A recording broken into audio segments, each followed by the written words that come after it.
है कि उन्हें मालूम है कि ईवीएम अपने हाथ में, इलेक्शन कमीशन उनकी जेब में है, जैसा चाहेंगे हो जाएगा, जितने चाहेंगे सीट जीत के आ जाए। कुछ ना कुछ तो सेटिंग कर ली है, चाहे ईवीएम में करिए, कहाँ करिए पता नहीं, लेकिन वो कह रहे हैं अब इस देश के लोगों की इस जनतंत्र को जरूरत नहीं है। ये पूरा हिंदुस्तान कह रहा है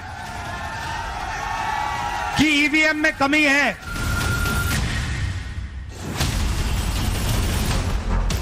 कोशिशें बहुत की गई, माहौल पूरे मन से बनाया गया।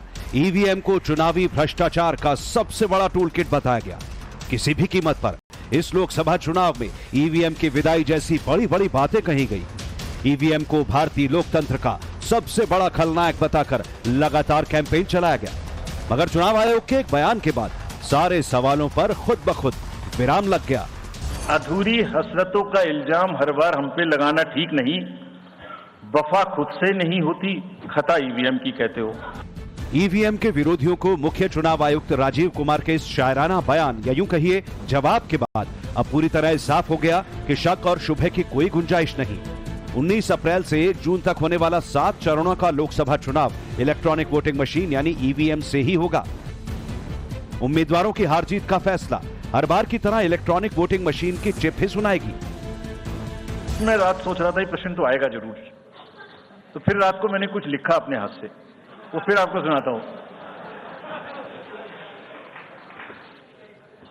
अधूरी हसरतों का इल्जाम, अधूरी हसरतों का इल्जाम हर बार हम पर लगाना ठीक नहीं। ये ईवीएम कह रही है, मैं नहीं कह रहा हूं। अधूरी हसरतों का इल्जाम हर बार हम पे लगाना ठीक नहीं। वफा खुद से नहीं होती, खता ईवीएम की कहते हो। और बाद में गोया जब परिणाम आता है तो उस पर कायम भी नहीं रहते, आप ही के पक्ष में रिजल्ट आ जाता है। ये क्या बात है भाई, कितने दिन? EVMs are 100% safe. कहते हैं ना 100 सुनार की 1 लोहार की। चुनाव आयोग ने जब लोकसभा चुनाव की तारीखों का ऐलान किया तो ईवीएम का विरोध करने वाले सियासी दलों और तमाम संगठनों को आईना दिखाने का काम भी किया। मंतव्य यही था कि नाच ना जाने आंगन टेढ़ा। इसके बाद से ही ईवीएम चिल्लाने वाले अधिकांश लोग खामोश हैं। सवाल यही है कि क्या सबने मान लिया है ईवीएम सबसे सेफ है? 30 दिनों के बाद 18वीं लोकसभा के लिए चुनाव शुरू हो जाएंगे। हर बार हार के बाद प्रत्याशी और राजनीतिक दल अपनी साख बचाने के लिए अपने कार्यकर्ताओं के सामने ईवीएम पर हार का ठीकरा फोड़ देते हैं।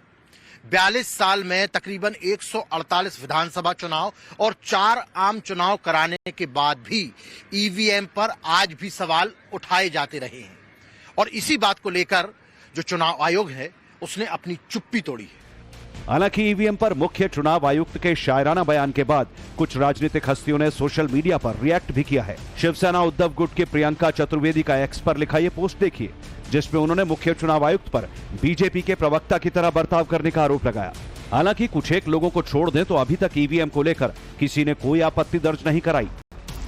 मसलन अखिलेश हो या फिर आम आदमी पार्टी के मुखिया अरविंद केजरीवाल, सभी ने चुनाव की तारीखों के ऐलान का स्वागत किया, वोट डालने की अपील भी की, लेकिन ईवीएम से चुनाव पर कुछ नहीं कहा।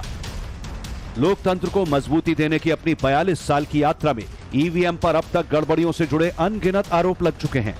हाई कोर्ट से सुप्रीम कोर्ट तक लंबी लड़ाइयां भी लड़ी जा चुकी हैं, लेकिन ईवीएम हर अग्नि परीक्षा में खरी उतरी है। राजा की आत्मा ईवीएम में है। सही है, सही है। राजा की आत्मा ईवीएम में है।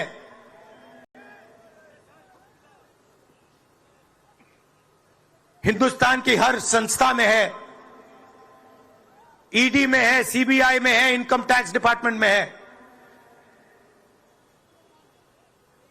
एक वरिष्ठ नेता, नाम नहीं लेना चाहता हूं, बीते कुछ साल से एक ट्रेंड सा बन गया है कि हर चुनाव से पहले सड़क से लेकर सोशल मीडिया तक ईवीएम के खिलाफ माहौल बनाया जाता है, मुहिम चलाई जाती है।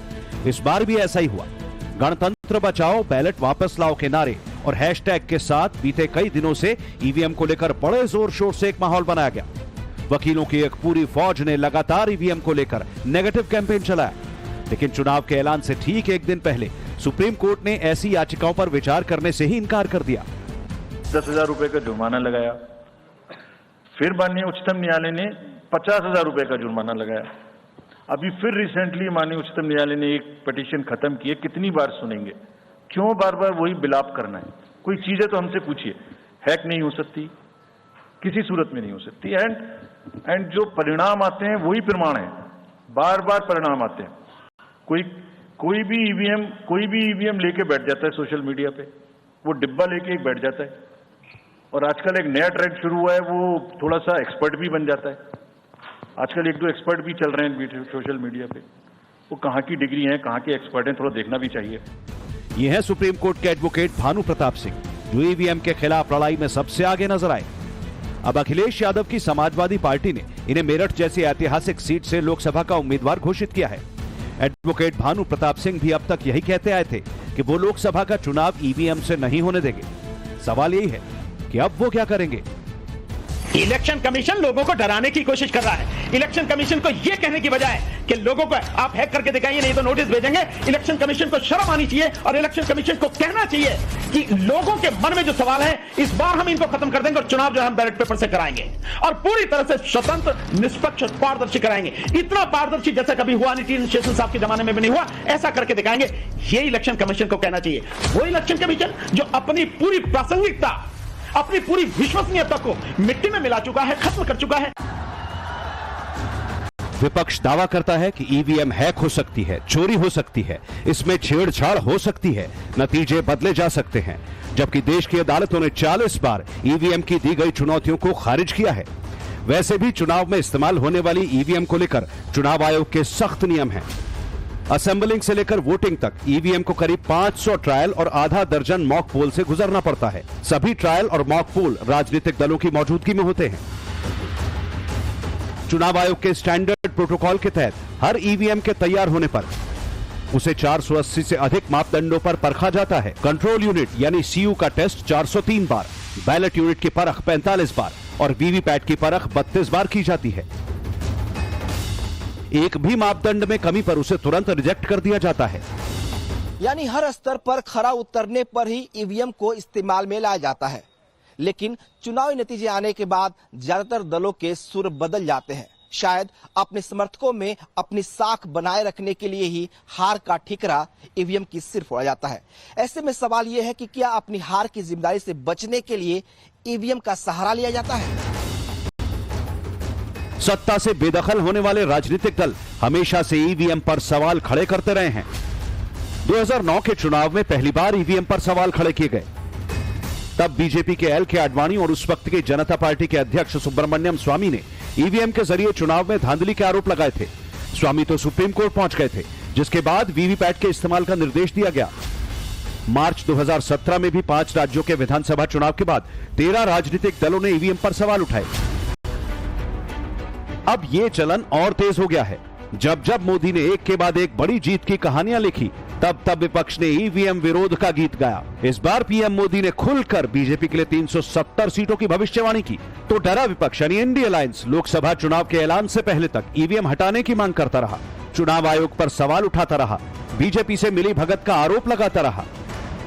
ईवीएम हटाओ, ये पूरा हिंदुस्तान कह रहा है कि ईवीएम में कमी है। हम इलेक्शन कमीशन के यहां गए, वो सुनने को तैयार नहीं है। आम आदमी पार्टी स्वीप करती है विधानसभा, लेकिन लोकसभा में तीसरे नंबर पर आती है। एक भी सीट आम आदमी पार्टी को नहीं मिली 2019 में। अब यह प्रश्न बार बार हमसे कहा जाता कि साहब आप कर्नाटक में कैसे जीत जाते हैं, हिमाचल में कैसे जीत जाते हैं, आप तेलंगाना में कैसे जीत जाते हैं। ये लोग बड़ी होशियारी से आइडेंटिफाइड असेंबली सेगमेंट्स में, आइडेंटिफाइड स्टेट्स में ये खेल करते हैं। सवाल यही है कि ईवीएम पर सवाल उठाकर कांग्रेस क्या संदेश देना चाहती है? क्या कांग्रेस ने चुनाव के पहले ही हार मान ली है? क्या एक बार फिर कांग्रेस हार से मुंह छुपाने के लिए ईवीएम को अभी से आगे कर रही है? कम से कम बीजेपी तो यही दावा कर रही है। उनका हिस्ट्री है, जो बोलते हैं वो करते नहीं है। मोदी जी का हिस्ट्री है, जो भारतीय जनता पार्टी ने कहा है, नरेंद्र मोदी ने कहा है, वो पत्थर की लकीर है। मोदी की हर गारंटी पूरी होनी है। कांग्रेस का आरोप है कि बेंगलुरु के जिस भारत इलेक्ट्रॉनिक्स लिमिटेड में ईवीएम बनती है उसमें 4 बोर्ड सदस्य बीजेपी के हैं। वो बीजेपी के दखल और इस मामले में चुनाव आयोग की चुप्पी पर सवाल उठा रहे हैं। ईवीएम पर ऐसे आरोप तब लगाए जा रहे हैं जब 42 साल से उसके जरिए अब तक देश में विधानसभाओं के 148 और लोकसभा के 4 चुनाव हो चुके हैं। इनमें 44 से अधिक बार सत्ता में बदलाव भी हुआ। ईवीएम के जरिए अब तक हुए 4 लोकसभा चुनाव में 2 बार कांग्रेस के नेतृत्व वाला यूपीए केंद्र की सत्ता में आ चुका है। वहीं साल 2014 और साल 2019 में भाजपा की अगुवाई में एनडीए ने सबसे अधिक सीटें जीतकर सरकार बनाई। चुनाव में ईवीएम का पहली बार इस्तेमाल साल 1982 में केरल के एर्नाकुलम जिले में किया गया था, जहां पर 50 बूथों पर ट्रायल के रूप में इसका इस्तेमाल किया गया। शुरुआती दौर में ईवीएम में 8 प्रत्याशियों को शामिल करने का विकल्प था, लेकिन अब 16 प्रत्याशियों को इसमें शामिल किया जा सकता है, जिसमें नोटा भी शामिल है। कहा यह जा रहा है कि ईवीएम के जरिए एक साथ मौजूदा दौर में एक सीट पर 384 प्रत्याशियों का चुनाव एक साथ किया जा सकता है। जहां तक ईवीएम पर भरोसे का सवाल है तो 2019 के लोकसभा चुनाव में सुप्रीम कोर्ट के निर्देश पर देश भर के 20,600 बूथों पर वीवीपैट पर्चियों का मिलान पड़े वोटों से किया गया, जो 100% सही पाया गया। अब एक बार फिर ईवीएम तैयार हैं दुनिया के सबसे बड़े लोकतंत्र की सरकार चुनने के लिए। हालांकि चुनाव के ऐलान के बाद विरोधी दल इसे कबूल जरूर कर रहे हैं, पर खुशी खुशी नहीं बल्कि मजबूर होकर। Bureau report, times now Bharat.